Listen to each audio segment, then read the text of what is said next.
Something key to understanding why storytellers utilize psychological horror is understanding the appeal to psychological horror, identifying how it influences the internet and fan bases.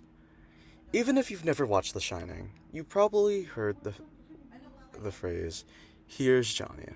This phrase has skyrocketed all throughout media, in places like Twitter, or X if you suck, Reddit, Instagram, and even probably a few other places I'm forgetting. These pieces of psychological horror can create fan bases, affect other parts of media, influence the way that the internet creates memes. But how does psychological horror affect internet culture this way? Going back to a previous example, Amori, its internet presence is well known. Not only does its fan base make up a large portion of the internet, its influence extends to different careers, humor, and even personal lives, being able to connect to the viewers on a personal level. Psychological horror's influence on the internet will give us insight to why people utilize psychological horror. Swedish psychologist, that name, says this about horror movies. By watching horror films, one can have a sense of control over both the situation or the viewing experience, or the feeling of fear. Watching a scary film may possibly also function as a distraction from other feelings. This sense of control over choosing what you view helps the viewer determine how disturbed or fearful they may be.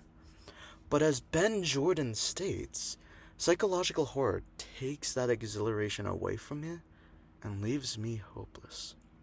Psychological horror, although sometimes portraying creatures and monsters, often keeps aspects of realism, which break the barrier of fiction and reality, and strengthen viewer indulgence. For example, DDLC.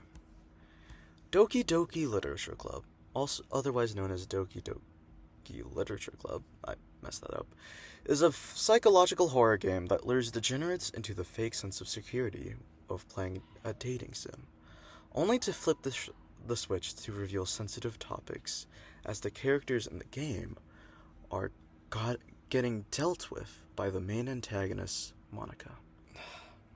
Monica, upon discovering she was in a game, begins becoming jealous of her friends for being options in the dating sim, which leads her to the gradual mental manipulation and deterioration of her friends.